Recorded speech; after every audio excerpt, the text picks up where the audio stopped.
എല്ലാവർക്കും നമസ്കാരം. Prep together ക്ലാസ്സസിലേക്ക് എല്ലാവർക്കും സ്വാഗതം. നമ്മൾ ഇന്ന് ഇന്ത്യൻ കോൺസ്റ്റിറ്റ്യൂഷനിലെ ഫണ്ടമെന്റൽ റൈറ്റ്സ് കണ്ടിന്യൂ ചെയ്യുവാണ്. കഴിഞ്ഞ ക്ലാസ്സിൽ നമ്മൾ ഫണ്ടമെന്റൽ റൈറ്റ്സിലെ ആർട്ടിക്കിൾ 14 നോക്കി. മൗലികാവകാശങ്ങളിലേക്ക് ജസ്റ്റ് എടുത്ത് കാല് വെച്ചു. അപ്പോൾ ആ മൗലികാവകാശത്തിൽ ആർട്ടിക്കിൾ 14 നമ്മൾ എന്താ കണ്ടത്? Equality before law and equal protection of laws. ഇത് രണ്ട് കോൺസെപ്റ്റാണ്. ഒരു ബ്രിട്ടീഷ് കോൺസെപ്റ്റ്, ഒരു അമേരിക്കൻ കോൺസെപ്റ്റ്. ആ രണ്ട് കോൺസെപ്റ്റുകൾ തമ്മിലുള്ള വ്യത്യാസം എന്താണ്? ഇവിടുത്തെ റൂൾ ഓഫ് ലോ എന്ന് പറയുമ്പോൾ അതെന്താണ്? റൂൾ ഓഫ് ലോ ബേസിക് സ്ട്രക്ചറിൻ്റെ ഭാഗമാണ്. അതുപോലെ തന്നെ ഈ ഒരു ആർട്ടിക്കിൾ 14 തന്നെയുള്ള എക്സെപ്ഷൻസും നമ്മൾ ഓൾറെഡി നോക്കിക്കഴിഞ്ഞു. ഇനി നമ്മൾ ഈ ഒരു റൈറ്റ് ടു ഈക്വാലിറ്റിയുടെ കീഴിലാണല്ലോ ആർട്ടിക്കിൾ 14 വരുന്നത്. അതിൽ ബാക്കി വരുന്ന ആക്ടുകൾ 15 മുതൽ 18 വരെയുള്ള ആക്ടുകളാണ് ഇന്നത്തെ ക്ലാസ്സിൽ നമ്മൾ നോക്കാൻ പോകുന്നത്. അപ്പോൾ ആദ്യം തന്നെ വരുന്നത് ആർട്ടിക്കിൾ 15. ആർട്ടിക്കിൾ 15 എന്ന് പറയുമ്പോൾ എന്താ?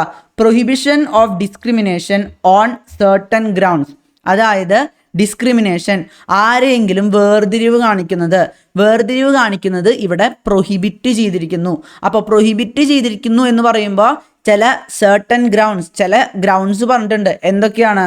റിലീജിയൻ, മതത്തിൻ്റെ പേരിൽ; റേസ്, അവരുടെ കളറിൻ്റെ പേരിൽ; കാസ്റ്റ്, സെക്സ്, അവരുടെ ജെൻഡർ, അവർ ഏത് ജെൻഡറും ആയിക്കോട്ടെ, അവരെ ഡിസ്ക്രിമിനേറ്റ് ചെയ്യാൻ പാടില്ല, അവരെ ഒരിക്കലും വേർതിരിവ് കാണിക്കാൻ പാടില്ലെന്ന് ഈ ഒരു ആർട്ടിക്കിൾ 15 പറഞ്ഞിട്ടുണ്ട്. പിന്നെ പ്ലേസ് ഓഫ് ബർത്ത്, അവർ എവിടെയാണോ ജനിച്ചത് ആ ഒരു കാര്യം വെച്ചിട്ടും നമ്മൾ ഒരിക്കലും അവരെ ഡിസ്ക്രിമിനേറ്റ് ചെയ്യരുതെന്ന് ഈ ഒരു ആർട്ടിക്കിൾ 15 പറയുന്നുണ്ട്. ഈ ആർട്ടിക്കിൾ 15 ഇങ്ങനെ പറയുമ്പോൾ ഇവിടെ രണ്ട് കാര്യങ്ങളാണ് നമ്മൾ പ്രത്യേകം മനസ്സിലാക്കേണ്ടത്. ഡിസ്ക്രിമിനേഷൻ എന്താണ്? ഡിസ്ക്രിമിനേഷൻ എന്ന് പറയുമ്പോൾ to make an adverse distinction with regard to or to distinguish unfavorably നമ്മൾ ആരെങ്കിലും ഡിസ്റ്റിങ്ക്യൂഷ് ചെയ്യുക. ഇവിടെ പ്രത്യേകം എടുത്ത് നോക്കേണ്ട കാര്യം അൺഫേവറബിളി, അവർക്ക് അനുകൂലമല്ലാത്ത രീതിയിൽ നമ്മൾ അവരെ വേർതിരിച്ച് കാണുകയാണ്. എന്തിൻ്റെയൊക്കെ പേരിൽ? Religion, race, caste, sex or place of birth. ഇങ്ങനെയൊക്കെ ചെയ്യുകയാണെങ്കിൽ അതിനെതിരെ നമുക്ക് കേസ് കൊടുക്കാൻ പറ്റും. ഇവിടെ ഒരു കാര്യം കൂടെ പറഞ്ഞിട്ടുണ്ട്. ഓൺലി എന്ന പദം ഉപയോഗിച്ചിട്ടുണ്ട്. ഇവിടെ ആ ഒരു ഗ്രൗണ്ട്സ് പറയുമ്പോൾ പ്രത്യേകം പറഞ്ഞിരിക്കുന്നത് on grounds only of religion. ഈ കാര്യങ്ങൾ കൊണ്ട് മാത്രം വേർതിരിവ് കാണിച്ചാലാണ് അവിടെ കേസാവുള്ളൂ. ഇപ്പോൾ ഈ റിലീജിയൻ, റേസ്, കാസ്റ്റ് അതുപോലത്തെ കാര്യങ്ങളിലല്ലാതെ മറ്റെന്തെങ്കിലും കാര്യങ്ങളിൽ, ഈ ഒരു ആർട്ടിക്കിൾ 15 വരാത്ത കാര്യങ്ങളിൽ ഒരു വേർതിരിവ് കാണിക്കുകയാണെങ്കിൽ അതൊരിക്കലും തെറ്റായി മാറില്ല, അത് അനുവദനീയമാണ്. ആർട്ടിക്കിൾ 15 തെറ്റിക്കുന്നത് ഈ ഗ്രൗണ്ട്സ്, ഈ കാര്യങ്ങളിൽ അവിടെ ഒരു വേർതിരിവ് നടത്തുമ്പോഴാണ്. ഇവിടെ ഈ ഒരു ആർട്ടിക്കിളിനെ ചുറ്റിപ്പറ്റി ഒരു സിനിമ ഉണ്ടാക്കിയിട്ടുണ്ടായിരുന്നു. ആർട്ടിക്കിൾ 15 തന്നെയാണ് അതിൻ്റെ പേര്. ആയുഷ്മാൻ ഖുറാനയാണ് അതിൽ അഭിനയിച്ചിട്ടുള്ള. UP-യിൽ ഈ വലിയ വേർതിരിവ് കാണുന്ന ഒരു സ്ഥലമാണ്. അവിടെ ഒരു IPS ഉദ്യോഗസ്ഥനായിട്ട് പോയിട്ട് അവിടുത്തെ വേർതിരിവുകൾ ഇന്നും നിലനിൽക്കുന്ന ആ ഒരു ഡിസ്ക്രിമിനേഷൻ കണ്ട് തല താഴ്ത്തി പോകുന്ന ഒരു IPS ഉദ്യോഗസ്ഥൻ, പിന്നെ ആ ഒരു IPS ഉദ്യോഗസ്ഥൻ പല നടപടികളും അതിൻ്റെ പേരിൽ എടുക്കുന്നു. അവിടെയൊക്കെ ഈ ദളിത് പെൺകുട്ടികളൊക്കെ എന്നൊക്കെ പറഞ്ഞു കഴിഞ്ഞാൽ അവിടെ ഏതാണ്ട് പീഡനം ചെയ്യാനുള്ളൊരു മെറ്റീരിയലായിട്ടാണ് പലപ്പോഴും കണ്ടിരുന്നത്. ആ ഒരു കാര്യത്തിനെ കുറിച്ചൊക്കെയാണ് ഈ ഒരു സിനിമയിൽ പറയുന്നത്. എല്ലാ UPSC ആസ്പിറൻസിനും എല്ലാ ആസ്പിറൻസിനും കാണാൻ പറ്റിയൊരു സിനിമയാണ്. അപ്പോൾ ഇവിടെ പ്രത്യേകം പറയുന്നത് ആർട്ടിക്കിൾ 15 ഈ ഒരു ഗ്രൗണ്ട്സ് ഒക്കെ പറഞ്ഞു കഴിയുമ്പോൾ ഇത് പ്രത്യേകിച്ചും ഗവൺമെൻറ്റിൻ്റെ കാര്യത്തിലാണ് പറയുന്നത്. ഗവൺമെൻറ്റിൻ്റെ കാര്യത്തിലാണ് ഇത്തരം കാര്യത്തിൽ ഡിസ്ക്രിമിനേഷൻ കാണിക്കരുതെന്ന് പ്രത്യേകം പറയുന്നത്. ഗവൺമെൻറ് എന്ന് പറയുമ്പോൾ സ്റ്റേറ്റ്, നമ്മൾ പറഞ്ഞല്ലോ ആർട്ടിക്കിൾ 12 എന്താണ് state, what is the definition of state എന്താണെന്ന് നമ്മൾ മനസ്സിലാക്കിയിട്ടുണ്ട്. അപ്പോൾ ആ സ്റ്റേറ്റിൽ ഉൾപ്പെടുന്ന കാര്യങ്ങളെക്കുറിച്ചാണ് ഈ ഒരു വേർതിരിവിൽ ആദ്യത്തെ ഒരു പ്രൊവിഷനിൽ പ്രത്യേകം പറയുന്നത്. ഇനി ഇതിന് മറ്റൊരു പ്രൊവിഷൻ കൂടി ഉണ്ട്. No disability, liability or restrictions or condition. ആരെങ്കിലും ഈ ഞാൻ പറഞ്ഞില്ലേ ചില grounds, religion, race, caste, sex, place of birth, ഇത്തരം കാര്യങ്ങൾ മൂലം ആരെയും ഒരിക്കലും അവരെ ഡിസബിലിറ്റി ആയിട്ട് കാണരുത്. ആ ഒരു കാരണം കൊണ്ട് അവരെ കയറ്റാതിരിക്കരുത് എവിടെയും. ഏതൊക്കെ കാര്യത്തിലാണ് ആക്സസിനെ കുറിച്ച് പറഞ്ഞിട്ടുള്ളത്? Access to shops, public restaurants, hotels and places of public entertainment. അപ്പോൾ ഷോപ്സ്, ഹോട്ടൽസ്, പിന്നെ അതുപോലെയുള്ള പബ്ലിക് പ്ലേസസിലോട്ട് അവർക്ക് ആക്സസ് അനുവദിക്കാതിരിക്കരുത് ഈ ഒരു ചില ഗ്രൗണ്ട്സിൻ്റെ പേരിൽ. അങ്ങനെ അനുവദിക്കാതിരുന്നു കഴിഞ്ഞാൽ അത് കേസായി മാറും. അതുപോലെ തന്നെ the use of wells, tanks, bathing ghats, road and places of public resort maintained wholly or partly funded by the states. അല്ലെങ്കിൽ ഒരു ജനറൽ പേർപ്പസിനായിട്ട് ഉപയോഗിക്കുന്ന ഇത്തരം കിണറുകളും കാര്യങ്ങളൊക്കെ ഒരിക്കലും അവർക്ക് ആക്സസ് നിഷേധിക്കരുത്, അവർക്കും അത് ഉപയോഗിക്കാൻ അനുവദിക്കണം. ഇന്ത്യയിൽ നമുക്കറിയാം ഇപ്പോൾ വരെ ഈ അടുത്ത് വരെ രാജസ്ഥാനിൽ ഒരു വെള്ളം കുടിക്കാൻ ഒരു കുട്ടി ശ്രമിച്ചപ്പോൾ സ്കൂളിൽ അധ്യാപകൻ അടിച്ചിട്ടുണ്ടായിരുന്നു. ആ ഒരു കുട്ടി ദളിത് വംശജനാണെന്നൊക്കെ പറഞ്ഞിട്ട്. അപ്പോൾ അത്രയും ഡിസ്ക്രിമിനേഷൻ നിലനിൽക്കുന്ന ഒരു രാജ്യമായതുകൊണ്ട് തന്നെ ഇങ്ങനത്തെ പ്രൊവിഷൻസ് നമ്മളുടെ മൗലിക അവകാശങ്ങളിൽ തന്നെ വെച്ച് കഴിഞ്ഞാൽ അവർക്ക് പ്രോപ്പറായിട്ട് ജീവിക്കാൻ പറ്റുള്ളൂ. ഈ താഴ്ന്ന ജാതിയിൽപ്പെട്ട ആൾക്കാരാണെങ്കിലും അങ്ങനെ പല ഇവിടെ ഗ്രൗണ്ട്സ് പറഞ്ഞിട്ടുണ്ടല്ലോ, അവർക്കൊക്കെ ജീവിക്കണമെങ്കിൽ അത്തരം ഒരു ബാക്ക്വേർഡ് ലെവലിലാണ് അവർ ജീവിക്കുന്നത്. അവരെപ്പോഴും പിന്നോക്കം നിൽക്കുന്ന ആൾക്കാരാണ് പല രീതിയിലും. അപ്പോൾ അവർക്കൊക്കെ ഒരു സംരക്ഷണം എന്ന രീതിയിലാണ് ഈ ഒരു ആർട്ടിക്കിൾ 15 നൽകിയിട്ടുള്ളത്. പലപ്പോഴും ഇതിൻ്റെ ഇംപ്ലിമെൻറ്റേഷൻ പ്രോപ്പറായിട്ട് നടക്കാത്തതായിട്ടാണ് നമ്മൾ കാണാറുള്ളത്. പലപ്പോഴും നമ്മൾ തന്നെ ഇതിനൊക്കെ ശരിവെക്കുകയാണ്.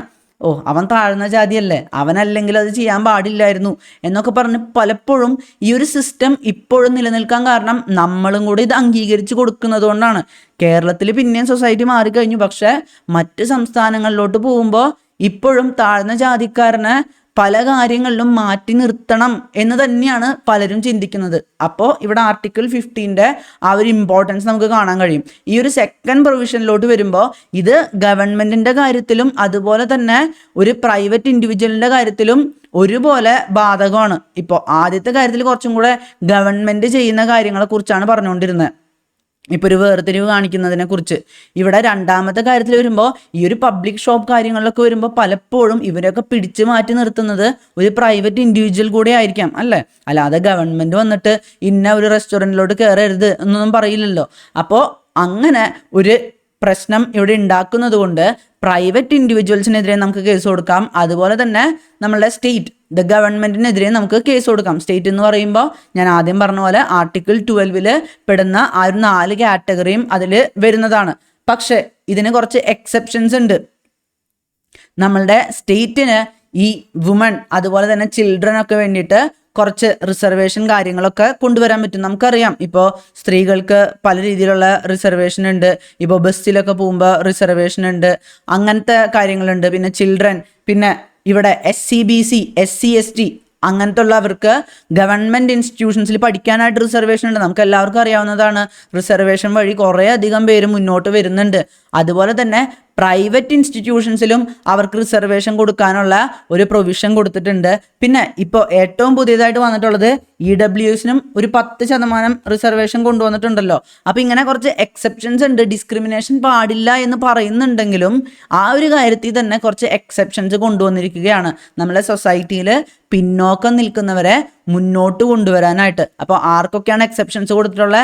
സ്ത്രീകൾക്ക് എക്സെപ്ഷൻ കൊടുത്തിട്ടുണ്ട്. Reservation of seats for women in local bodies or provision of free education for children. ഇപ്പോൾ കുട്ടികൾക്ക് ഫ്രീ എഡ്യൂക്കേഷൻ കൊടുക്കുന്നത് നമ്മൾക്ക് അറിയാം. സർവശിക്ഷാ അഭിയാനൊക്കെ കുറിച്ചൊക്കെ നമ്മൾ പഠിക്കുന്നതാണ്.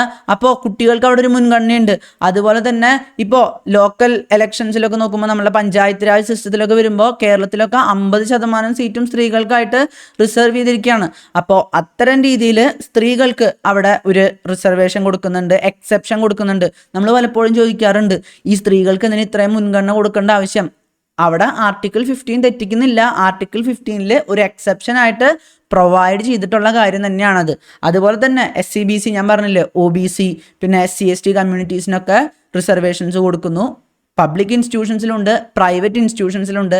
ഈ പ്രൈവറ്റ് ഇൻസ്റ്റിറ്റ്യൂഷൻസിലോട്ട് വരുമ്പോൾ ഒരൊറ്റ വ്യത്യാസം അവിടെ ഉള്ളത് മൈനോറിറ്റി ഇൻസ്റ്റിറ്റ്യൂഷൻസ് ഉണ്ട്. മൈനോറിറ്റി ഇൻസ്റ്റിറ്റ്യൂഷൻസിന് അവിടെ ഒരു വ്യത്യാസമുണ്ട്. അവർക്ക് റിസർവേഷൻ കൊടുത്തില്ലെങ്കിലും പ്രശ്നമില്ല. അതിനെക്കുറിച്ച് നമ്മൾ ആർട്ടിക്കിൾ 30 നമ്മൾ പഠിക്കും. ആർട്ടിക്കിൾ 30 പ്രകാരമാണ് ഈ മൈനോറിറ്റീസിന് അവരവരുടേതായിട്ടുള്ള ഇൻസ്റ്റിറ്റ്യൂഷൻസ് നടത്തിക്കൊണ്ട് പോകാനുള്ള അധികാരം നൽകിയിട്ടുള്ളത്. അവിടെ നമ്മൾ അതിനെക്കുറിച്ച് പഠിക്കും. പിന്നെ ഇപ്പോൾ ഏറ്റവും പുതിയതായിട്ട് വന്നിട്ടുള്ളതാണ് നമ്മളുടെ ഈ ഒരു EWS റിസർവേഷൻ എന്നുള്ളത്.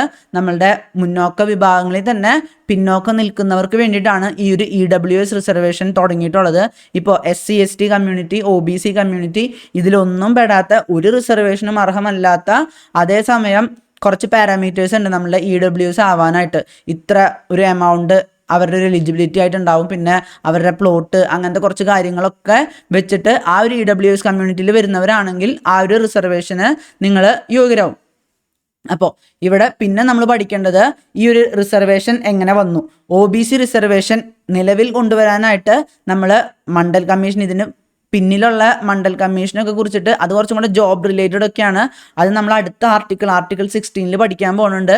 അതിന് മുന്നേ നമുക്ക് ജസ്റ്റ് എഡ്യൂക്കേഷണൽ ഇൻസ്റ്റിറ്റ്യൂഷൻസിൽ, പബ്ലിക് ഇൻസ്റ്റിറ്റ്യൂഷൻസിൽ, സെൻട്രൽ ഗവൺമെൻറ് ഇൻസ്റ്റിറ്റ്യൂഷൻസിൽ എപ്പോഴാണ് വന്നതെന്ന് നോക്കാം. സ്റ്റേറ്റിലൊക്കെ എന്ന് വെച്ചാൽ സ്റ്റേറ്റിന് അതിൻ്റേതായിട്ടുള്ള അധികാരം കൊടുത്തിട്ടുണ്ടായിരുന്നു. സ്റ്റേറ്റിൽ പണ്ട് മുതലേ ഉണ്ടായിരുന്നു. പക്ഷേ കുറച്ച് സെൻട്രൽ ഗവൺമെൻറ് ഇൻസ്റ്റിറ്റ്യൂഷൻസ് ഉണ്ട്. നമുക്ക് എല്ലാവർക്കും അറിയാം, വളരെ റെപ്യൂട്ടഡ് ആയിട്ടുള്ള ഇൻസ്റ്റിറ്റ്യൂഷൻസ് ആണ് ഈ സെൻട്രൽ ഗവൺമെൻറ് ഇൻസ്റ്റിറ്റ്യൂഷൻസ് എന്ന് പറയുമ്പോൾ. IITs NITs പോലെയുള്ള ഇൻസ്റ്റിറ്റ്യൂഷൻസ് ഒക്കെയാണ്. അപ്പോൾ അവിടെ ഇങ്ങനത്തെ ഒരു റിസർവേഷൻ കൊണ്ടുവന്നത് 93ാമത്തെ ഒരു അമെൻമെൻറ്റ് വഴിയാണ്. 93rd അമെൻമെൻറ്റ് കൊണ്ടുവന്നിട്ടാണ് 2005 ഈ 27% റിസർവേഷൻ എന്നുള്ളത് നടപ്പിലാക്കിയത്. ഈ 27% കൊണ്ടുവരാനുള്ള മാനദണ്ഡമൊക്കെ നമ്മൾ മണ്ഡൽ കമ്മീഷനിൽ പഠിക്കാൻ പോകുന്നതാണ്.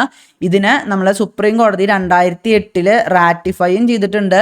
പക്ഷേ ക്രിമിലെയറിൻ്റെ കാര്യം എടുത്തു പറഞ്ഞിട്ടുണ്ട്. ക്രിമിലെയർ നമുക്കറിയാം, നമ്മൾ ക്രിമിലെയർ വിഭാഗത്തിൽ പെട്ടിരിക്കുകയാണെന്ന് പറഞ്ഞു കഴിഞ്ഞാൽ നമ്മൾ ഈ ഒരു OBC തന്നെ മുന്നോക്കമുള്ളവരാണെന്നാണ് അർത്ഥം. അപ്പോൾ നമുക്ക് ക്രിമിലെയർ വിഭാഗത്തിൽ പെട്ടവരല്ലെങ്കിൽ നമ്മൾ നോൺ ക്രിമിലെയർ സബ്മിറ്റ് ചെയ്യും അല്ലേ. NCL എല്ലാവരും ഈ ഒരു ആപ്ലിക്കേഷൻ ടൈമൊക്കെ ആകുമ്പോൾ ജോലിയുടെ ആവശ്യങ്ങൾക്കൊക്കെ ആയിട്ട് നോൺ ക്രിമിലെയറിനായിട്ട് വില്ലേജ് ഓഫീസിലൊക്കെ അപേക്ഷിക്കാൻ പോകാറുണ്ട്. അപ്പോൾ ഈ ഒരു നോൺ ക്രിമിലെയർ എന്ന് പറയുമ്പോൾ അവർ മുന്നോക്ക വിഭാഗത്തിലല്ല, OBCയിൽ തന്നെ മുന്നോക്കം നിൽക്കുന്നവരല്ല എന്നാണ് അവരതിലൂടെ തെളിയിക്കുന്നത്. അതിനും കുറച്ച് പാരാമീറ്റേഴ്സ് ഉണ്ട്. ഫാക്ച്വൽ ആയിട്ടുള്ള കാര്യങ്ങളായതുകൊണ്ട് അധികം ഡീറ്റെയിൽ ചെയ്യുന്നില്ല. ഇത്ര ഒരു എമൗണ്ടേ പാടുള്ളൂ. അതുപോലെ തന്നെ അവരുടെ ജോബിൻ്റെ കാര്യത്തിലും കുറച്ച് കാര്യങ്ങൾ പറയുന്നുണ്ട്. ഇപ്പം എന്താ പറയുക, ഡോക്ടർമാരുടെ മക്കളാവാൻ പാടില്ല, ഈ ഗ്രൂപ്പ് A ഗ്രൂപ്പ് B സർവീസിൽപ്പെട്ടവരാവാൻ പാടില്ല, ഈ പ്രസിഡന്റിൻ്റെ ഒക്കെ മക്കളാവാൻ പാടില്ല. അവർക്കൊക്കെ കൊടുത്തു കഴിഞ്ഞാൽ ഈ ഒരു OBC ആണെന്ന് പറഞ്ഞ് കൊടുത്തു കഴിഞ്ഞാൽ അത് വളരെ മോശമായി കഴിയില്ലേ. അതുകൊണ്ട് തന്നെയാണ് അങ്ങനെ ഒരു എക്സെപ്ഷൻ കൊടുത്തിട്ടുള്ളത്. ക്രിമിലെയർ വിഭാഗക്കാർക്ക് റിസർവേഷൻ കൊടുക്കാൻ പാടില്ല. ക്രിമിലെയർ എന്ന് പറഞ്ഞു കഴിഞ്ഞാൽ OBCയിൽ തന്നെ മുന്നോക്കം നിൽക്കുന്നവർ. അപ്പോൾ ആർക്കാണ് കിട്ടുക? നോൺ ക്രിമിലെയർ ഉള്ളവർക്കാണ് കിട്ടുക. അതായത് മുന്നോക്കമല്ല എന്ന് തെളിയിക്കുന്ന ഡോക്യുമെൻ്റ് ആണ് നോൺ ക്രിമിലെയർ. അപ്പോൾ അവർ വില്ലേജ് ഓഫീസിലൊക്കെ പോയി അപേക്ഷിക്കും. അപ്പോൾ അപേക്ഷിക്കുമ്പോൾ അവർക്ക് അവരുടെ ആ ഒരു സാമ്പത്തികം അതുപോലെ തന്നെ ആ ഒരു സാഹചര്യമൊക്കെ നോക്കിയിട്ട് പാരാമീറ്റേഴ്സിനോട് അവർ യോജിക്കുന്നുണ്ടെങ്കിൽ അവർക്ക് നോൺ ക്രിമിലെയർ കൊടുക്കും. അവർക്ക് റിസർവേഷൻസും ലഭിക്കുന്നതാണ്. ഇവിടെ എഡ്യൂക്കേഷൻ ഇൻസ്റ്റിറ്റ്യൂഷൻസിനെ കുറിച്ചാണ് കാണുന്നത്. പബ്ലിക് എംപ്ലോയ്മെൻറ്റ് നമുക്ക് ആർട്ടിക്കിൾ 16 വരുന്നത്. അപ്പോൾ അത്രയാണ് OBCക്കാരുടെ കാര്യത്തിൽ വരുന്നത്. അതിനുശേഷം നമ്മൾ ക്രിമിലെയറിൻ്റെ ആ ഒരു പാരാമീറ്റേഴ്സ് എന്നുള്ളത് കുറച്ചും കൂടെ ഫാക്ച്വലാണ്. അത് നമ്മൾ ഈ ഒരു ക്ലാസ്സിൽ പറയേണ്ട ആവശ്യമില്ല. അത് നമുക്ക് നേരിട്ട് വായിച്ച് മനസ്സിലാക്കാവുന്ന കാര്യങ്ങൾ മാത്രമേ ഉള്ളൂ. പിന്നെ EWSൻ്റെ ഈ ഒരു കാര്യം വന്നത് 103ാമത്തെ അമെൻമെൻറ്റിലാണ്. 2019 ആ ഒരു EWSനുള്ള റിസർവേഷൻ കൊണ്ടുവന്നത്. ഇതിനു മുൻപ് 1991 നരസിംഹറാവു ഗവൺമെൻറ്റും EWS വിഭാഗക്കാർക്കായിട്ട് റിസർവേഷൻ കൊണ്ടുവരാൻ ശ്രമിച്ചിരുന്നു. അത് എംപ്ലോയ്മെൻറ്റിൻ്റെ കാര്യത്തിലായിരുന്നു. അപ്പോൾ അന്ന് സുപ്രീം കോടതി തള്ളിക്കളഞ്ഞതാണ്. അത് പിന്നീട് എഡ്യൂക്കേഷനിലോട്ടും കൊണ്ടുവരാൻ പറ്റുമായിരുന്നു, അത് നിലനിന്നിരുന്നെങ്കിൽ. പക്ഷേ പിന്നീടാണ് 2019 സുപ്രീം കോടതി തള്ളിക്കളയാതെ ഇങ്ങനെ ഒരു EWS റിസർവേഷൻ കൊണ്ടുവന്നത്. 10% റിസർവേഷൻ കൊണ്ടുവന്നിട്ടുണ്ട്. പിന്നെ നമുക്കറിയാം ഇപ്പോൾ ഈ അടുത്താണ് നമ്മളുടെ സുപ്രീം കോടതി അത് ശരിവെച്ചത്. 2023 അപ്പോൾ ഇത്രയും കാര്യങ്ങളാണ് നമുക്ക് ആർട്ടിക്കിൾ 15 പഠിക്കാനുള്ള. ഇതിൻ്റെ പാരാമീറ്റേഴ്സ് എന്തൊക്കെ കണ്ടിട്ടാണ് ഈ ഒരു EWS സർട്ടിഫിക്കറ്റ് കൊടുക്കുന്നത്, ഇതൊക്കെ വളരെ ഫാക്ച്വൽ ആയിട്ടുള്ള കാര്യങ്ങളാണ്. അത് നിങ്ങൾക്ക് തന്നെ വായിക്കാവുന്നതാണ്. ഇനി നമ്മൾ നേരെ പോകാൻ പോകുന്നത് ആർട്ടിക്കിൾ 16 ആർട്ടിക്കിൾ 16 എന്ന് പറയുമ്പോൾ എന്താ വരുന്നത്? Equality of opportunity in public employment. അതായത് ഞാൻ പറഞ്ഞില്ലേ, ആദ്യത്തെ ക്ലാസ് നമ്മൾ ഈ ഒരു ഇന്ത്യൻ കോൺസ്റ്റിറ്റ്യൂഷൻ തുടങ്ങിയപ്പോൾ പറഞ്ഞിട്ടുണ്ടായിരുന്നു, ഞാനും അംബാനിയുടെ മോനും ഒരു ജോലിക്കായിട്ട് ഒരേ സമയം അപേക്ഷിക്കുകയാണെങ്കിൽ ഞങ്ങൾ രണ്ടുപേരെയും ഒരുപോലെ കാണാൻ പറ്റുള്ളൂ. എന്തുകൊണ്ടാ? ഈ ഒരു equality of opportunity in public employment ഉള്ളത് കൊണ്ടാണ്. ഇവിടെ ഈ ഒരു ഈക്വാലിറ്റി ഉള്ളപ്പോഴും നേരത്തെ പറഞ്ഞതുപോലെ തന്നെ ഇവിടെയും എക്സെപ്ഷൻസ് ഉണ്ട്. ആ എക്സെപ്ഷൻസ് പിന്നോക്കം നിന്നിരുന്നവരെ മുന്നോട്ട് കൊണ്ടുവരാനാണ്. പക്ഷെ സ്റ്റിൽ ഞാനൊരു ജനറൽ കാറ്റഗറിയിൽ അപേക്ഷിക്കുമ്പോൾ എൻ്റെ കാറ്റഗറിയിലുള്ളവരെയൊക്കെ ഒരുപോലെ കാണുള്ളൂ. അല്ലാതെ അവൻ ഒരു മുഖ്യമന്ത്രിയുടെ മകനാണെന്നോ അല്ലെങ്കിൽ ഒരു മന്ത്രിയുടെ മകനാണെന്നോ അല്ലെങ്കിൽ ഒരു സന്യാസിയുടെയോ ഒരു പൂജാരിയുടെയോ മകനാണെന്നോ അങ്ങനെ ഒരു കാര്യവും പറഞ്ഞിട്ട് അവനെ എൻ്റെ മുന്നിലാക്കാൻ പറ്റില്ല. ഞങ്ങളെല്ലാവരും ഒരുപോലെയാണ്. ഞങ്ങൾക്ക് രണ്ടുപേർക്കും ഈക്വാലിറ്റി ഉണ്ട്. എൻ്റെ സ്വന്തം കാറ്റഗറിയിൽ എക്സെപ്ഷൻസ് കൊടുത്തിരിക്കുന്നത് എന്തിനാ? എക്സെപ്ഷൻസ് കൊടുത്തിരിക്കുന്നത് പിന്നോക്കം നിന്നിരുന്നവരെ മുന്നോട്ട് കൊണ്ടുവരണം. ഈ ഒരു എക്സെപ്ഷനൊക്കെ കൊടുക്കുമ്പോൾ അത് കുറച്ച് നാളത്തേക്ക് മുന്നോട്ട് കൊണ്ടുപോകാം. കുറച്ച് നാൾ കഴിയുമ്പോൾ ഈ ഒരു എന്താ പറയുക ഡിസ്ക്രിമിനേഷനൊക്കെ ഇല്ലാതാവും, ഈ പിന്നോക്കാവസ്ഥയൊക്കെ ഇല്ലാതാവും. അപ്പം നമുക്ക് എന്താ ചെയ്യുക, നമുക്ക് ഇതൊക്കെ എടുത്ത് കളയാമെന്നായിരുന്നു ശരിക്കും നമ്മളുടെ ഭരണഘടന തുടങ്ങി വെച്ചപ്പോൾ എല്ലാവരും ചിന്തിച്ചിരുന്നത്. പക്ഷേ സത്യാവസ്ഥ എന്താണ് പിന്നീട് വന്നിരുന്നതെന്ന് വെച്ച് കഴിഞ്ഞാൽ ഇപ്പോഴും നമ്മളുടെ ഈ ഒരു രാജ്യത്ത് ഡിസ്ക്രിമിനേഷൻ വിട്ടുപോയിട്ടില്ല. കേരളത്തിലൊക്കെ നമ്മൾ പിന്നെയും പറയാറൊക്കെ ഉണ്ട് വേർതിരിവില്ല എന്നൊക്കെ, നമ്മൾ പുറത്തത് കാണിക്കാറില്ല വേർതിരിവ്. പക്ഷെ പലപ്പോഴും പലരുടെയും വീടിൻ്റെ ഉള്ളിലോട്ട് ചെന്ന് കഴിഞ്ഞാൽ അവിടെ ഒരു താഴ്ന്ന ജാതിക്കാരനെയോ അല്ലെങ്കിൽ സ്വന്തം കമ്മ്യൂണിറ്റിയിൽ തന്നെ ഒരു ക്ലാസ് താഴെയാണ് ഒരാൾ നിൽക്കുന്നതെങ്കിൽ അവരെ വരെ അധിക്ഷേപിക്കുന്നവരുണ്ട്. അപ്പോൾ സ്റ്റിൽ അത് നിലനിൽക്കുന്നുണ്ട്. അതുകൊണ്ടാണ് പലപ്പോഴും എന്താ പറയുക ഈ ഒരു റിസർവേഷൻ നിലനിർത്തിക്കൊണ്ട് പോകേണ്ടി വരുന്നത്. ഇവിടെ ആ ഒരു റിസർവേഷൻ നമ്മൾ നിർത്തലാക്കണമെങ്കിൽ ഇവിടുത്തെ ആ ഒരു വേർതിരിവ് മൊത്തത്തിൽ എടുത്തു കളയണം. ഒരു വിധത്തിൽ നോക്കുമ്പോൾ ഈ ഒരു റിസർവേഷൻ്റെ ഇംപ്ലിമെൻറ്റേഷൻ്റെ ആ ഒരു കഴിവുകേട് കൂടിയാണ് നമ്മൾ പറയേണ്ടി വരും. കാരണം സ്റ്റിൽ ഇതിനൊന്നും ആ ഒരു കാര്യങ്ങളൊന്നും എടുത്തു കളയാൻ ഇപ്പോഴും പറ്റിയിട്ടില്ല. പിന്നെ നമ്മൾ ജനങ്ങളുടെയും കുറ്റമാണ്. 21-ാം നൂറ്റാണ്ടായി, പക്ഷെ ഇപ്പോഴും നമ്മൾ ആ പഴയ കോൺസെപ്റ്റ്സ് ഒന്നും എടുത്തു കളഞ്ഞിട്ടില്ല. കേരളം കുറേ പുരോഗമിച്ചു എന്നൊക്കെ പറയുന്നുണ്ട്, പക്ഷെ ഒരു കല്യാണത്തിൻ്റെ കാര്യം മാത്രം വന്നാൽ മതി, അപ്പം തന്നെ നമുക്ക് കാണാൻ കഴിയും ഈ ഒരു സിസ്റ്റം ഒക്കെ ഇവിടെ അതേപോലെ ഉണ്ട്. ഏതൊക്കെ കാസ്റ്റ് ആണെന്ന് ആൾക്കാർ കറക്റ്റായിട്ട് പറയും. ഇപ്പോൾ ഒരു താഴ്ന്ന ജാതിയിൽ, ഇപ്പോൾ ഒരു ദളിത് വിഭാഗത്തിൽ നിന്ന് തന്നെയാണെങ്കിൽ ആ ദളിത് വിഭാഗത്തിലത്തെ ഏറ്റവും മുകളിലെ ജാതിയാണ് ഞാൻ, അതിൻ്റെ താഴെയാണ് മറ്റവൻ വരുന്നത് എന്നുള്ള രീതിയിലൊക്കെ പറയുന്നവർ വരെ ഉണ്ട്. അപ്പോൾ സ്റ്റിൽ ഇതിവിടെ നിലനിൽക്കുന്നു എന്നുള്ളതാണ് സത്യം. അപ്പോൾ ഇവിടെയും ആ ഒരു ഈക്വാലിറ്റിയുടെ കാര്യത്തിൽ വരുമ്പോൾ ഡിസ്ക്രിമിനേഷൻ പാടില്ലെന്ന് പറയുന്നുണ്ട്. റിലീജിയൻ്റെ കാര്യത്തിലാണെങ്കിലും റേസിൻ്റെ കാര്യത്തിലാണെങ്കിലും caste, descent, place of birth and residence, ഇതിൻ്റെ ഒന്നും പേരിൽ ആരെയും ഡിസ്ക്രിമിനേറ്റ് ചെയ്യാൻ പാടില്ല. ഒരു ഗവൺമെൻറ് അപ്പോയിൻമെൻറ്റിന് വേണ്ടി പോകുമ്പോൾ, ഒരു ഗവൺമെൻറ് ജോബിലോട്ട് പോകുമ്പോൾ റിലീജിയൻ്റെ പേരിൽ, റേസിൻ്റെ പേരിൽ, കാസ്റ്റിൻ്റെ പേരിൽ, ഡിസെൻറ്റിൻ്റെ പേരിൽ, അതുപോലെ തന്നെ പ്ലേസ് ഓഫ് ബർത്തിൻ്റെ പേരിലും റെസിഡൻസ്, 2 കാര്യങ്ങൾ കൂടുതലായിട്ട് വന്നു മുൻപത്തേക്കാളും അല്ലേ. ഇവിടെ റെസിഡൻസും വന്നു, ഡിസെൻറ്റും വന്നു. നമ്മൾ ഏത് ഒരു പാരമ്പര്യത്തിലൂടെയാണ് വന്നിരിക്കുന്നത്, അതുപോലെ തന്നെ നമ്മൾ എവിടെയാണ് താമസിക്കുന്നത്, ഈ 2 കാര്യങ്ങൾ പറഞ്ഞുകൊണ്ട് നമ്മളെ ഡിസ്ക്രിമിനേറ്റ് ചെയ്യാൻ പാടില്ലെന്ന് ഇവിടെ പ്രത്യേകം പറയുന്നുണ്ട്. ഇപ്പോൾ യൂണിയൻ പബ്ലിക് സർവീസ് കമ്മീഷൻ്റെ ഒരു പരീക്ഷ എഴുതുമ്പോൾ, ഇപ്പോൾ പോണ്ടിച്ചേരിയിലോട്ടാണ് സെൻട്രൽ ഗവൺമെൻറ്റിൻ്റെ ഒരു പോസ്റ്റിംഗ് വരുന്ന, ആ സമയത്ത് നമ്മളെ ഡിസ്ക്രിമിനേറ്റ് ചെയ്യാറുണ്ടോ? കേരളത്തിൽ നിന്നുള്ളവർ എഴുതരുതെന്ന് പറഞ്ഞാൽ ഡിസ്ക്രിമിനേറ്റ് ചെയ്യാറുണ്ടോ? ചില കാര്യത്തിൽ ചില പബ്ലിക് സർവീസ് കമ്മീഷൻ, ചില സ്റ്റേറ്റ് പബ്ലിക് സർവീസ് കമ്മീഷനുകളിൽ ആ ഒരു റെസിഡൻസ് എന്നുള്ള പറഞ്ഞിട്ട് അവിടെ ഡിസ്ക്രിമിനേറ്റ് ചെയ്യുന്നുണ്ട്. അതിന് പ്രോപ്പറായിട്ടുള്ള നിയമപരമായിട്ടുള്ള സാധുത കൊടുത്തിട്ടുണ്ട്. അതാണ് നമ്മളിനി നോക്കാൻ പോകുന്ന എക്സെപ്ഷൻസ്. പാർലമെൻറ്റിന് തീരുമാനിക്കാം ചില ലോക്കൽ അതോറിറ്റികളിലോട്ടൊക്കെ ഇത്തരം റിസർവേഷൻ അല്ല, അവിടെ ഒരു ഡിസ്ക്രിമിനേഷൻ ആകാം എന്ന് നമ്മളുടെ പാർലമെന്റിന് തീരുമാനിക്കാമെന്ന് നമ്മളുടെ ഈ ഒരു ഭരണഘടനയിൽ തന്നെ പറഞ്ഞിട്ടുണ്ട്.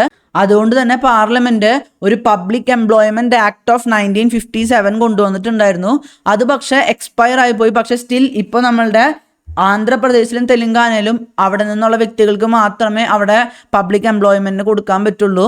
അവിടെ തന്നെ ഓരോ റീജിയൻസിനും അതിൻ്റേതായിട്ടുള്ള ഒരു എക്സെപ്ഷനൊക്കെ കൊടുത്തിട്ടുണ്ട്. കാരണം പലപ്പോഴും ഈ ഒരു ഗവൺമെൻറ് ജോബിലോട്ടൊക്കെ വരുമ്പോൾ നമ്മളുടെ തന്നെ ഒരു സംസ്ഥാനത്തിലൊക്കെ, നമ്മളുടെ കേരള സംസ്ഥാനത്തിൽ അങ്ങനെ റീജിയൻസിനൊന്നും വ്യത്യാസമില്ല, പക്ഷേ മറ്റ് ചില സംസ്ഥാനങ്ങളിലോട്ടൊക്കെ പോകുമ്പോൾ ചിലർ വളരെ പിന്നോക്കം നിൽക്കുകയാണ്. അപ്പം ആ സംസ്ഥാനത്തിൻ്റെ തന്നെ ചില ഭാഗങ്ങളിലുള്ള, ചില വളരെ ഡെവലപ്ഡ് ആയിട്ടുള്ള ഭാഗങ്ങളിലുള്ളവർ ജോലിയൊക്കെ നേടിക്കൊണ്ട് പോകും. അപ്പോൾ അവിടെ അങ്ങനെ കുറച്ച് എക്സെപ്ഷൻസ് വെച്ചിട്ടുണ്ട്.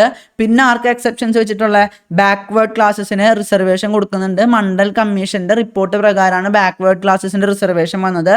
പിന്നെ ആർക്ക് എക്സെപ്ഷൻ വരുന്ന ഒരു റിലീജിയൻ്റെ അല്ലെങ്കിൽ ഒരു ഡിനോമിനേഷൻ്റെ ഇൻസ്റ്റിറ്റ്യൂഷനിൽ വർക്ക് ചെയ്യുന്നവർ, ഇപ്പോൾ ദേവസ്വം ബോർഡ് പോലെയൊക്കെ. അപ്പോൾ അവിടെ ഹിന്ദുക്കളെയാണ് സാധാരണ നമ്മൾ ദേവസ്വം ബോർഡിലോടൊക്കെ എടുക്കാറില്ലേ. അപ്പോൾ അവിടെ നമുക്ക് ഡിസ്ക്രിമിനേഷൻ ആണെന്ന് പറയാൻ പറ്റുമോ? ഇവിടെ equality of opportunity to public employment എടുത്ത് കളഞ്ഞു എന്ന് പറയാൻ പറ്റുമോ?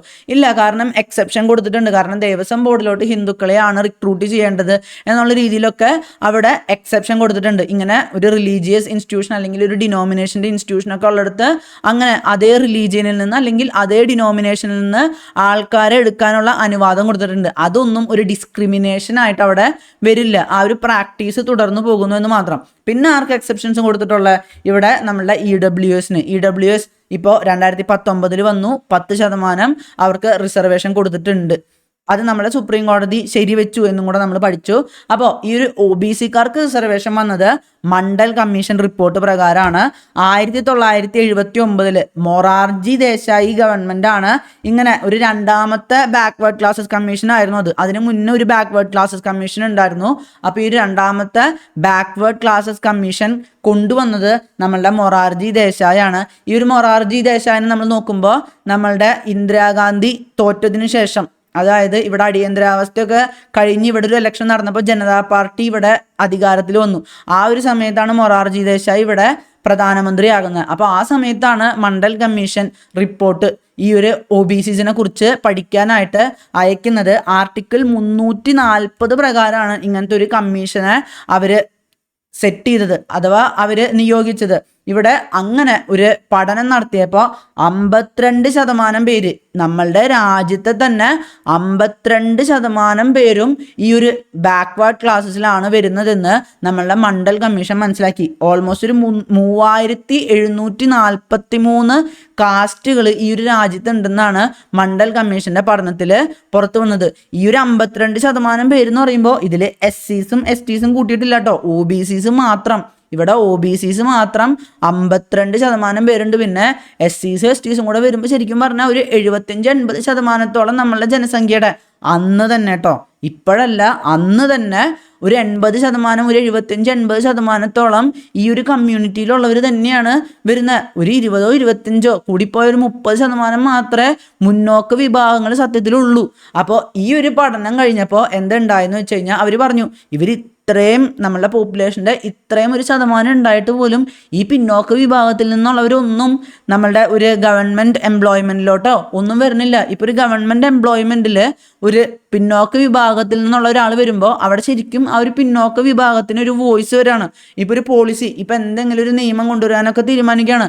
അപ്പോൾ ആ ഒരു വിഭാഗത്തിൽ നിന്ന് ഒരു വോയിസ് ആയിട്ട് ആ ഒരു പബ്ലിക് എംപ്ലോയ്മെൻ്റ് ഉള്ള വ്യക്തി പ്രവർത്തിക്കുമല്ലോ. കാരണം അവരുടെയും ഒരു ആവശ്യങ്ങൾ മുന്നോട്ട് കൊണ്ടുവരാൻ പറ്റും. അത്തരം ഒരു ലക്ഷ്യമൊക്കെ വെച്ചിട്ടാണ്. അല്ലെങ്കിൽ നിങ്ങൾ ആലോചിച്ച് നോക്കിയേ, ബ്രാഹ്മണന്മാരോ അല്ലെങ്കിൽ ഏറ്റവും മുന്നോക്ക വിഭാഗങ്ങൾ മാത്രമോ ആ ഒരു ബ്യൂറോക്രസിയിൽ ഉണ്ടാകുമ്പോൾ ആ ബ്യൂറോക്രസിക്ക് വേറെ രീതിയിലൊന്നും പോളിസി ഫോർമുലേഷൻ്റെ സമയത്ത് പോലും ചിന്തിക്കാൻ പറ്റില്ല. ശരിയാണ്, നമ്മളുടെ എലക്റ്റഡ് റെപ്രസെൻറ്റേറ്റീവ്സ് അവിടെ ഉണ്ട്, പക്ഷെ അതിനൊക്കെ മുന്നേ പല നിർദ്ദേശങ്ങളൊക്കെ നൽകുന്നത് നമ്മുടെ ബ്യൂറോക്രസിയാണ്. അപ്പോൾ അതിന് വേണ്ടിയിട്ടാണ് നമ്മൾ ഇങ്ങനെ ഒരു തീരുമാനം എടുത്തത്. ഇവർ 52% നമ്മളുടെ പോപ്പുലേഷൻ ഉണ്ട്, എന്നിട്ടും ഈ മുന്നോക്ക വിഭാഗങ്ങളിൽ നിന്നുള്ളവരാണ് എപ്പോഴും എംപ്ലോയ്മെൻറ്റിലൊക്കെ എത്തുന്നത്. കാരണം മുന്നോക്ക വിഭാഗങ്ങളിലുള്ളവർക്ക് പണ്ട് മുതലേ ബ്രിട്ടീഷുകാരുടെ സമയത്ത് തന്നെ നല്ല രീതിയിലുള്ള എഡ്യൂക്കേഷനൊക്കെ കിട്ടിയിട്ടുണ്ടായിരുന്നു. കാരണം അവർക്ക് ആ ഒരു ഡിസ്ക്രിമിനേഷൻ ഇവിടെ നിലനിന്നിരുന്നു. ഈ ഒരു സ്വാതന്ത്ര്യത്തിന് ശേഷമാണല്ലോ ഡിസ്ക്രിമിനേഷൻ എടുത്ത് കളഞ്ഞത്. അപ്പോൾ തീരുമാനിച്ചു, ഈ ഒരു പിന്നോക്ക വിഭാഗക്കാർക്ക് റിസർവേഷൻ കൊടുത്താൽ മാത്രമേ അവർക്കും നമ്മളുടെ ഒരു പബ്ലിക് എംപ്ലോയ്മെൻറ്റിൽ പ്രോപ്പറായിട്ട് ഒരു വോയിസ് ഉണ്ടാവുള്ളൂ. അങ്ങനെയാണ് 27% റിസർവേഷൻ അവർക്ക് കൊടുത്തത്. അവിടെ തന്നെ പറഞ്ഞിട്ടുണ്ടായിരുന്നു, ഇങ്ങനെ 27% റിസർവേഷൻ കൊടുക്കുമ്പോൾ ബാക്കി ഒരു 23% ഉള്ളത് SC/STസിനാണ് പോവുക. ടോട്ടലായിട്ട് 50% റിസർവേഷൻ പാടുള്ളൂ എന്ന് പ്രത്യേകം എടുത്തു പറഞ്ഞിട്ടുണ്ടായിരുന്നു മണ്ഡൽ കമ്മീഷൻ റിപ്പോർട്ടിൻ്റെ ആ ഒരു റിസർവേഷൻ നടപ്പിലാക്കുന്ന സമയത്ത് തന്നെ. ഇതിൻ്റെ ഒരു ഇംപ്ലിമെൻറ്റേഷൻ വന്നത് 1990 VP സിംഗ് ഗവൺമെൻറ് ആണ് ഇതിനെ ഇംപ്ലിമെൻ്റ് ചെയ്തത്. 27% റിസർവേഷൻ എന്നുള്ള രീതിയിൽ ഇതിനെ ഇംപ്ലിമെൻ്റ് ചെയ്തു. അതിനുശേഷം 1991 നരസിംഹറാവു ഗവൺമെൻറ് ആണ് ഈ ഒരു OBCക്കാർക്ക് ക്രിമിലെയർ വിഭാഗക്കാരെ ഒഴിവാക്കണം, റിമൂവ്ഡ്. ക്രിമിലെയർ ആയിട്ടുള്ളവർക്ക് ഇതിൽ അപേക്ഷിക്കാൻ പാടില്ല. നമ്മൾ ആർട്ടിക്കിൾ 15 പഠിച്ചപ്പോൾ പറഞ്ഞിട്ടുണ്ടായിരുന്നു, ക്രിമിലെയർ എന്ന് വെച്ച് കഴിഞ്ഞാൽ OBCക്കാരിൽ തന്നെ മുന്നോക്കമുള്ളവരാണ്. ഒരു സാമ്പത്തികത്തിൻ്റെ കാര്യത്തിലാണെങ്കിലൊക്കെ, പിന്നെ ജോലി കിട്ടി അവരുടെ ഒരു പൊസിഷൻ്റെ കാര്യത്തിലൊക്കെ മുന്നോക്കത്തിലുള്ളവരാണ് നമ്മളുടെ ക്രിമിലെയർ വിഭാഗക്കാരെന്ന് പറയുന്നത്. ഇവരിൽ പിന്നോക്കം നിൽക്കുന്നവരാണ് നോൺ ക്രിമിലെയർ വിഭാഗക്കാരായിട്ട് വരുന്നത്. അവർക്കാണ് വില്ലേജ് ഓഫീസറൊക്കെ NCL certificate, non creamy layer certificate നൽകുന്നത്. അപ്പോൾ ഒരു ക്രിമിലെയർക്കാരെ റിമൂവ് ചെയ്യണമെന്ന് തീരുമാനം എടുത്തത് നമ്മളെ നരസിംഹറാവു ഗവൺമെൻറ് ആണ്. ആ ഒരു നരസിംഹറാവു ഗവൺമെൻറ് തന്നെ EWS എക്കണോമിക്കലി വീക്കർ സെക്ഷൻസിന് 10% റിസർവേഷൻ കൊടുക്കണമെന്ന് ആ ഒരു നരസിംഹറാവു ഗവൺമെൻറ് തന്നെ പറഞ്ഞിട്ടുണ്ടായിരുന്നു. അന്ന് കോൺഗ്രസ് ആണ് ഭരിച്ചിരുന്നത്. കോൺഗ്രസിൻ്റെ ഒരു പ്രധാനമന്ത്രിയായിരുന്നു നരസിംഹറാവു. അപ്പോൾ അങ്ങനെ ഒരു 10% റിസർവേഷൻ അന്ന് കൊണ്ടുവന്നെങ്കിലും മണ്ഡൽ കമ്മീഷൻ കേസ് എന്നാണ് ആ ഒരു കേസ് അറിയപ്പെടുന്നത്. 1992 മണ്ഡൽ കമ്മീഷൻ കേസ് നടന്നപ്പോൾ ഈ ഒരു 10% വാദത്തെ പൊളിച്ച് എഴുതുകയായിരുന്നു. അവിടെ പറഞ്ഞു ഇങ്ങനെ ഒരു 10% റിസർവേഷൻ കൊടുക്കേണ്ട ആവശ്യമില്ല. മണ്ഡൽ കമ്മീഷൻ റിപ്പോർട്ട് നടപ്പിലാക്കുമ്പോൾ തന്നെ പറഞ്ഞിട്ടുണ്ടായിരുന്നു ടോട്ടൽ റിസർവേഷൻ 50% പാടുള്ളൂ എന്ന്. അപ്പോൾ 50% മുകളിലോട്ടാവും. ഈ ഒരു 10% കൂടെ കൂട്ടുമ്പോൾ 60% ആവും.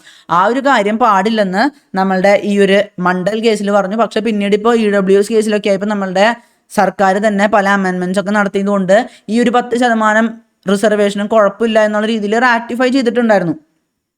ഇനി നമ്മൾ ആ ഒരു മണ്ഡൽ കമ്മീഷൻ കേസിൻ്റെ ഓർഡർ നോക്കുമ്പോൾ ക്രിമിലെയർ അവർ ശരിവെച്ചു. അതായത് OBCസിൽ ക്രിമിലെയർ വിഭാഗക്കാർക്ക് റിസർവേഷൻ കൊടുക്കേണ്ട ആവശ്യമില്ല. കാരണം അവർ സമൂഹത്തിൽ നല്ല പൊസിഷൻസിലുള്ളവരാണ്. ഇപ്പോൾ പ്രസിഡന്റിൻ്റെ മക്കൾ, ഗവർണറുടെ മക്കൾ, അല്ലെങ്കിൽ എന്താ ഡോക്ടർ, ഒരു മിലിറ്ററിയിൽ നല്ലൊരു പൊസിഷനിലുള്ള ആളുടെ മകൾ അങ്ങനെയൊക്കെ ഉണ്ട്. പിന്നെ സാമ്പത്തികമായിട്ടുള്ള ക്രൈറ്റീരിയ ഒക്കെ ഉണ്ട്. അപ്പോൾ അവിടെ റിസർവേഷൻ കൊടുക്കേണ്ട ആവശ്യമില്ല. സത്യമാണ്, നരസിംഹറാവു ഗവൺമെൻറ് ചെയ്തത് നല്ലത് തന്നെയാണ്. ക്രിമിലെയർ വിഭാഗക്കാർക്ക് കൊടുക്കേണ്ട ആവശ്യമില്ല എന്ന് പറഞ്ഞു. പിന്നെ ഈ ഒരു ഓർഡറിൽ പറഞ്ഞു പ്രമോഷൻ കൊടുക്കരുത്. ഈ ഒരു റിസർവേഷൻ ബേസിസിൽ പ്രമോഷനായിട്ട് റിസർവേഷൻ വെക്കരുത്. എന്തെങ്കിലും ഒരു എന്താ പറയുക പ്രമോഷനായിട്ട് റിസർവേഷൻ മുന്നോട്ട് പോകുന്നുണ്ടെങ്കിൽ 5 കൊല്ലത്തേക്കും കൂടെ അത് നിലനിൽക്കാൻ പാടുള്ളൂ. ഇതിനെ നമ്മളെ സർക്കാർ മാറ്റിച്ചു. അത് നമ്മൾ സർക്കാർ ഈ ഒരു എന്താ പറയുക കോടതിയുടെ ആ ഒരു ഓർഡറിനെ മറികടക്കാനായിട്ട് എന്തൊക്കെ സ്റ്റെപ്സാണ് എടുത്തതെന്ന് നമുക്ക് കാണാൻ കഴിയും. പിന്നെ ടോട്ടൽ 50% പാടുള്ളൂ എന്ന് പറഞ്ഞു.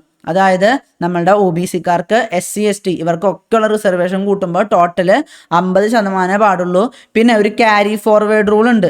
അതായത് ഇപ്പോൾ ഈ ഒരു കൊല്ലം അഡ്മിഷൻ നടത്തി, ആ ഒരു സമയത്ത് അഡ്മിഷൻ നടത്തിയപ്പോൾ അല്ലെങ്കിൽ ഒരു ജോലിക്ക് ആൾക്കാർ എടുത്തു കഴിഞ്ഞപ്പോൾ ആ ഒരു കമ്മ്യൂണിറ്റിയിൽ നിന്ന് അത്യാവശ്യത്തിന് ആൾക്കാർ വന്നില്ല. OBCയിൽ നിന്ന് 27% ആൾക്കാരെ പോലും വെക്കാൻ ഇല്ല എന്നുള്ളൊരു സിറ്റുവേഷൻ വരുമ്പോൾ നമ്മൾ അടുത്ത കൊല്ലം ആ ഒരു ഒഴിവുകളിലേക്ക് ആൾക്കാരെ പരിഗണിക്കില്ലേ? ആ ഒരു പരിഗണിക്കുന്ന സമയത്ത് അവിടെയും 50% ഫോളോ ചെയ്ത് പോകണം. അതാണ് ക്യാരി ഫോർവേഡ് എന്ന് പറയുന്നത്. അപ്പോൾ ക്യാരി ഫോർവേഡിലാണെങ്കിലും 50% നിലനിർത്തിക്കൊണ്ട് പോകണമെന്ന് നമ്മുടെ സുപ്രീം കോടതി പറഞ്ഞു. ഇതിനെ മറികടക്കാനായിട്ട് നമ്മളുടെ ഗവൺമെൻറ് നീക്കം നടത്തിയിട്ടുണ്ടായിരുന്നു. അത് നമ്മൾ കാണും. പിന്നെ ഒരു സ്റ്റാറ്റ്യൂട്ടറി ബോഡി കൊണ്ടുവരണം. ഈ ഒരു OBCക്കാരുടെ ഓവർ ഇൻക്ലൂഷൻ അവരെ കൂടുതലായിട്ട് ഈ ഒരു എന്താ പറയുക നമ്മളുടെ ഗവൺമെൻറ് പോസ്റ്റുകളിലോട്ടൊക്കെ കൊണ്ടുവരാണ്. അല്ലെങ്കിൽ അവരുടെ അണ്ടർ ഇൻക്ലൂഷൻ അവരെ കുറവാണ്, അവരെ പ്രോപ്പറായിട്ട് കൊണ്ടുവരുന്നില്ല. നമ്മളിപ്പോഴും കാണുന്നുണ്ട് പല IITകളിലും NITകളിലും ഒക്കെ ഫാക്കൽറ്റി പോസ്റ്റിലോട്ടൊക്കെ പോകുമ്പോൾ അവിടെ OBCക്കാർക്കും SCക്കാർക്കും ഒന്നും പ്രോപ്പറായിട്ടുള്ള റെപ്രസെൻറ്റേഷൻ ഇല്ല. പിന്നെ പല സമയങ്ങളിലും അവിടെ വേർതിരിവ് നടക്കുന്നുണ്ട് ആ ഒരു ഇൻസ്റ്റിറ്റ്യൂഷനിൽ. അതുകൊണ്ട് തന്നെ പലരും അത്തരം ഒരു ഗവൺമെൻറ് പോസ്റ്റിലാണെങ്കിൽ പോലും അവിടെ പോകാൻ തയ്യാറല്ല. കാരണം അവിടെ പോയി കഴിഞ്ഞാൽ ആട്ടും തുപ്പൊക്കെ കേട്ട് മതിയാവും, വേണ്ടെന്ന് വെക്കും.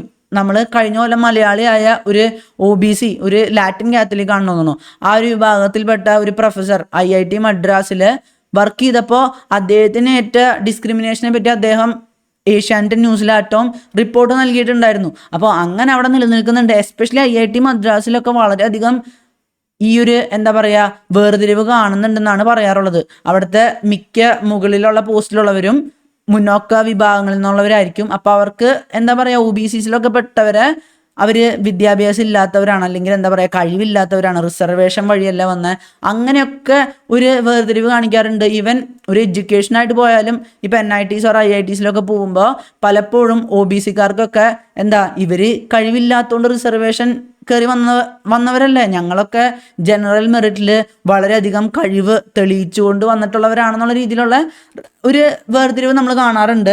അപ്പോൾ സ്റ്റാറ്റ്യൂട്ടറി ബോഡി കൊണ്ടുവരണം എന്ന് പറഞ്ഞു. ഇവരുടെ ഓവർ ഇൻക്ലൂഷൻ അതുപോലെ തന്നെ അണ്ടർ ഇൻക്ലൂഷനൊക്കെ നോക്കാനായിട്ട്. അപ്പോൾ ഇതിലെ ചില കാര്യങ്ങൾ മറികടക്കാനായിട്ടും പിന്നെ ഇതിലത്തെ കാര്യങ്ങൾ ചിലത് ഫോളോ ചെയ്തു പോകാനായിട്ടും ഗവൺമെൻറ് കുറച്ച് നടപടികൾ എടുത്തിട്ടുണ്ടായിരുന്നു. ആ നടപടികൾ എന്തൊക്കെയാണെന്ന് നമുക്ക് നോക്കാം. ആദ്യം തന്നെ ഒരു രാംനന്ദൻ കമ്മിറ്റി ആ ഒരു കമ്മീഷൻ കൊണ്ടുവന്നു. ആ ഒരു കമ്മീഷൻ ഇവിടെ OBCs ആയിട്ടുള്ളവർ ആരൊക്കെയാണ് അതിനെക്കുറിച്ചൊക്കെ പ്രോപ്പറായിട്ട് പഠിക്കാനായിട്ട് ഈ ക്രിമിലെയർ വിഭാഗക്കാരെ കുറിച്ച് പ്രോപ്പറായിട്ട് പഠിക്കാനായിട്ട് ഈ ഒരു രാംനന്ദൻ കമ്മീഷൻ കൊണ്ടുവന്നു. അങ്ങനെ ക്രിമിലെയർ വിഭാഗക്കാർ ഇവിടെ ഉണ്ട്. ഇവിടെ മുന്നോക്കമുള്ളവരുണ്ട്. ആ മുന്നോക്കമുള്ളവരെ പരിഗണിക്കേണ്ട ആവശ്യമില്ല എന്നുള്ള രീതിയിലുള്ള റിപ്പോർട്ടൊക്കെ കൊടുത്തു. അതിനുശേഷം ഒരു national commission on backward classes നമ്മൾ പറഞ്ഞില്ലേ ഒരു സ്റ്റാറ്റ്യൂട്ടറി ബോഡി കൊണ്ടുവരണമെന്ന് നമ്മുടെ സുപ്രീം കോടതി പറഞ്ഞിട്ടുണ്ടായിരുന്നു. അപ്പോൾ അതിൻ്റെ പേരിൽ national commission on backward classes കൊണ്ടുവന്നു. എന്നാ കൊണ്ടുവന്ന 1993. പിന്നെ ഈ ഒരു സ്റ്റാറ്റ്യൂട്ടറി ബോഡി എന്ന് പറയുമ്പോൾ എന്താ പാർലമെൻറ്റിൻ്റെ നിയമപ്രകാരം ബൈ ലോ ആണ് സ്റ്റാറ്റ്യൂട്ടറി ബോഡീസ് നിലവിൽ വരുന്നത്. ഇതിനെ ഒരു കോൺസ്റ്റിറ്റ്യൂഷണൽ ബോഡിയാക്കി മാറ്റി, ഭരണഘടനാ ബോഡിയായിട്ട് മാറ്റി. ആർട്ടിക്കിൾ 338B എന്നുള്ളത് ആഡ് ചെയ്തുകൊണ്ടാണ് ഈ ഒരു national committee or national commission for backward ക്ലാസ്സസിന് ഒരു ഭരണഘടനാ പദവി നൽകിയത്. ഭരണഘടനാ പദവി നൽകിയാൽ എന്താ ഗുണം എന്ന് വെച്ച് കഴിഞ്ഞാൽ അതിന് കുറച്ചും കൂടി ഇമ്പോർട്ടൻസ് കിട്ടും. ഇപ്പോൾ സ്റ്റാറ്റ്യൂട്ടറി ബോഡീസിന് മുന്നിലൊക്കെ ഭരണഘടനാ പദവി ഉള്ള ഒരു വ്യക്തി എന്ന് പറയുമ്പോൾ, അല്ലെങ്കിൽ ഒരു കമ്മീഷൻ എന്ന് പറയുമ്പോൾ അതിന് അധികാരം കൂടുതലാണ്. അതിൻ്റേതായിട്ടുള്ള നിർദ്ദേശങ്ങളൊക്കെ കുറച്ചും കൂടെ ചെവി കൊള്ളേണ്ടതുണ്ട്. കാരണം ഭരണഘടന നിഷ്കർഷിക്കുന്ന ഒരു ബോഡി ആയതുകൊണ്ട്.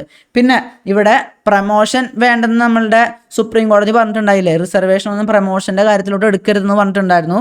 അതിനെ മറികടക്കാനായിട്ട് 77th അമെൻമെൻറ്റ് കൊണ്ടുവന്നു. അങ്ങനെ അവിടെ പ്രമോഷനായിട്ട് ഇത്തരം റിസർവേഷനൊക്കെ ഉപയോഗിക്കാം, ഒ ബി സിക്കാരെയും പരിഗണിക്കാം. ഒ ബി സിക്കാരെ ആ ഒരു പ്രമോഷൻ വഴിയും അവിടെ ഒ ബി സിക്കാരുടെ റെപ്രസെൻറ്റേഷൻ എൻഷുർ ചെയ്യണ്ടേ. കാരണം നമ്മൾ താഴത്തെ പോസ്റ്റിൽ നിന്ന് മാത്രം ഇപ്പോൾ അപ്പോയിൻമെൻറ്റ് കൊടുത്താൽ പോരല്ലോ, മുകളിലോട്ട് വരുമ്പോൾ ഒ ബി സിക്കാർ പണ്ട് മുതലേ പുറകിലായിട്ടുണ്ടാവും. അപ്പോൾ അവർക്കൊക്കെ മുന്നോട്ട് വരാനായിട്ട്, ഒ ബി സിക്കാർക്കും SC/ST-കാർക്കൊക്കെ മുന്നോട്ട് വരാനായിട്ട് റിസർവേഷൻ ആ ഒരു പ്രമോഷൻ്റെ കാര്യത്തിലും കൊടുത്തു. എന്നാലാണ് ഏറ്റവും മുകളിലത്തെ സ്ട്രാറ്റയിലും ഇവർ പ്രോപ്പർ ആയിട്ടുള്ളൊരു റെപ്രസെൻറ്റേഷൻ കിട്ടുന്നുണ്ട് എന്ന് ഉറപ്പ് വരുത്താൻ പറ്റുള്ളൂ. അപ്പോൾ അതിനായിട്ട് അവർക്ക് റിസർവേഷൻ കൊണ്ടുവന്നു. കോൺസിക്വൻഷ്യൽ സീനിയോറിറ്റി എന്നുള്ള കാര്യം കൊണ്ടുവന്നു.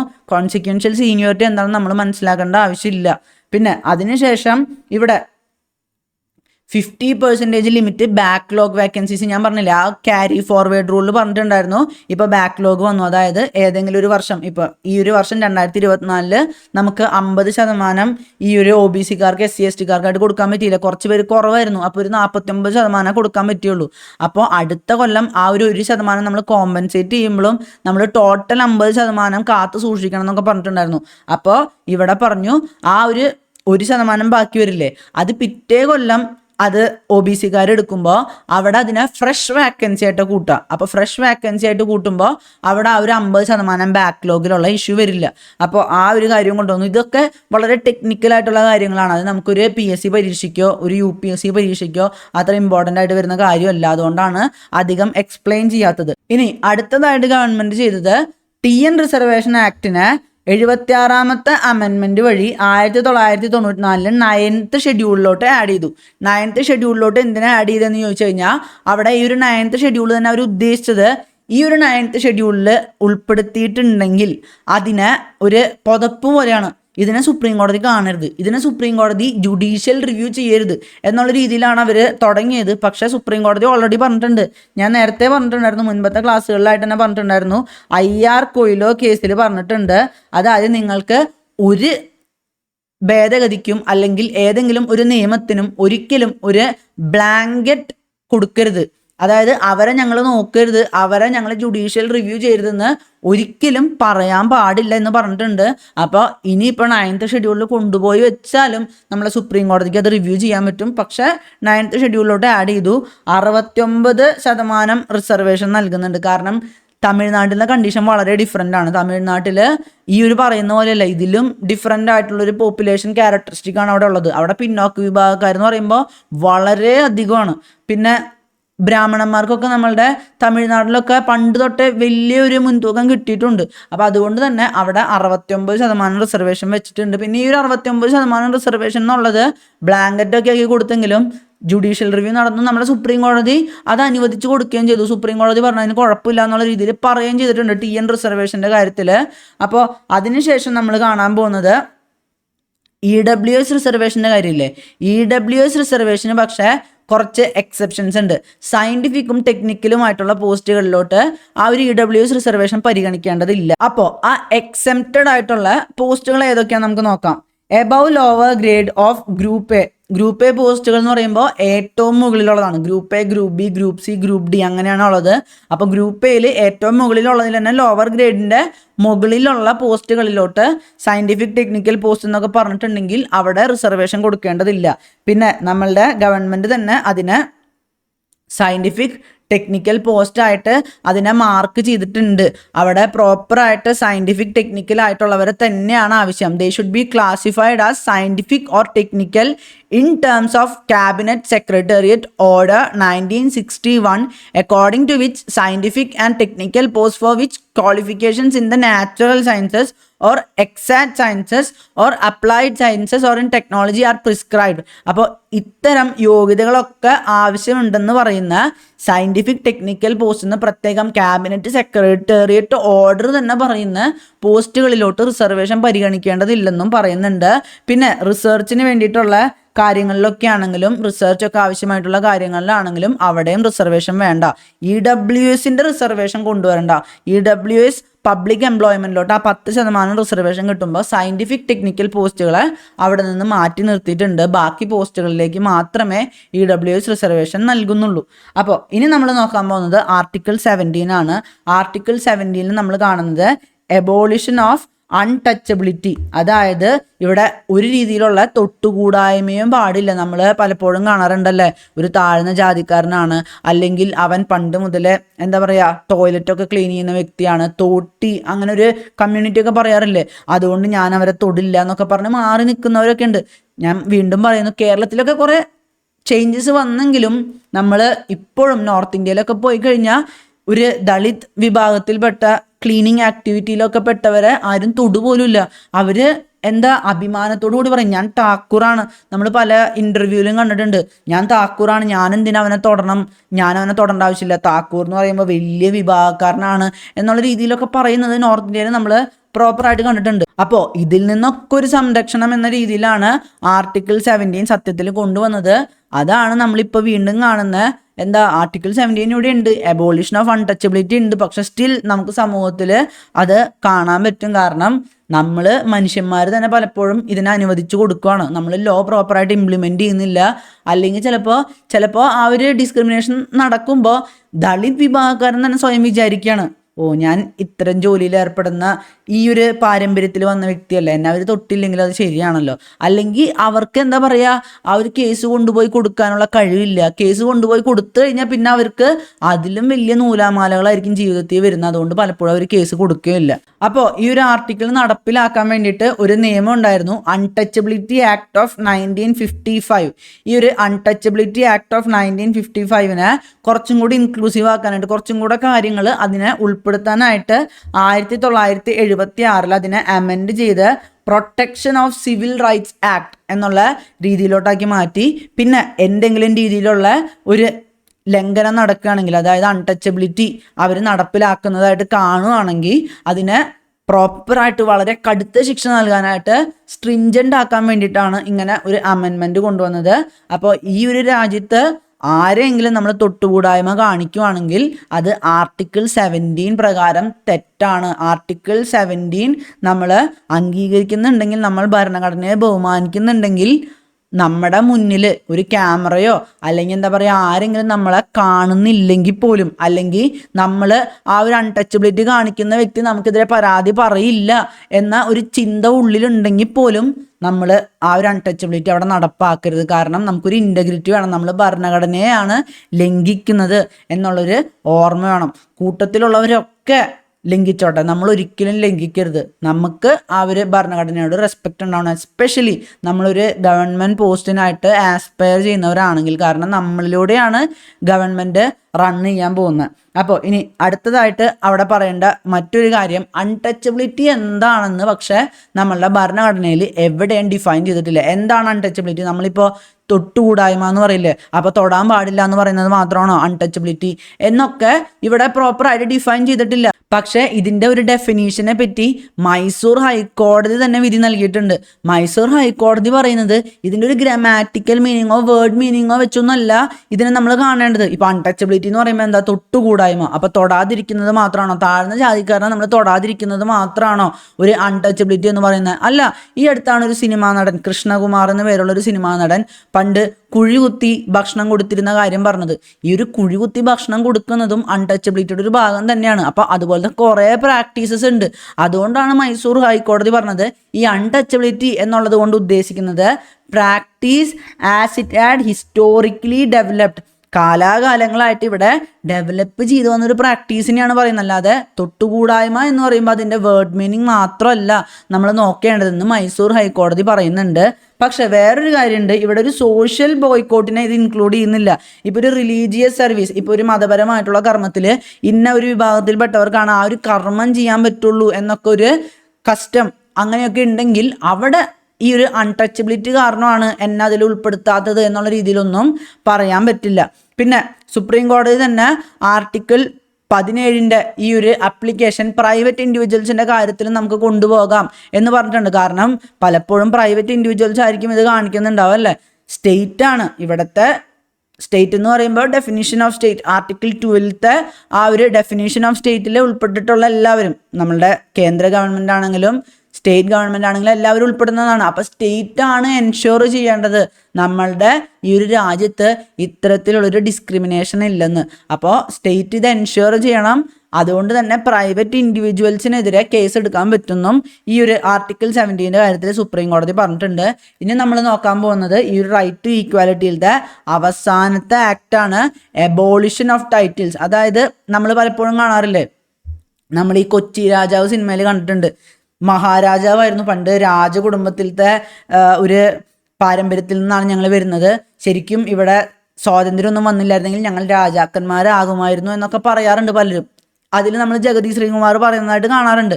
അപ്പോൾ അങ്ങനെയൊന്നും പറയാൻ പാടില്ല. ആ ഒരു കാര്യം പറയണമെങ്കിൽ പറഞ്ഞോ, പക്ഷേ അതും പറഞ്ഞ് മഹാരാജ എന്നൊരു സർനെയിം ഒന്നും വെക്കാൻ പാടില്ല. ഇപ്പോൾ നമ്മളെ ജ്യോതിരാദിത്യ സിന്ധ്യ എന്ന് പറഞ്ഞിട്ട് നമ്മളുടെ കേന്ദ്ര ഗവൺമെൻറ് ഒരു മന്ത്രിയാണ്. അദ്ദേഹം ഒരു രാജകുടുംബത്തിൻ്റെ ഭാഗമായിട്ടാണ് വരുന്നത്. അപ്പോൾ അദ്ദേഹത്തെ പലപ്പോഴും അദ്ദേഹത്തിൻ്റെ ആ ഒരു കോൺസ്റ്റിറ്റ്യുവൻസിയിൽ പോകുമ്പോൾ പലരും മഹാരാജ ജ്യോതിരാദിത്യ സിന്ധ്യ എന്നൊക്കെ വിളിക്കാറുണ്ട്.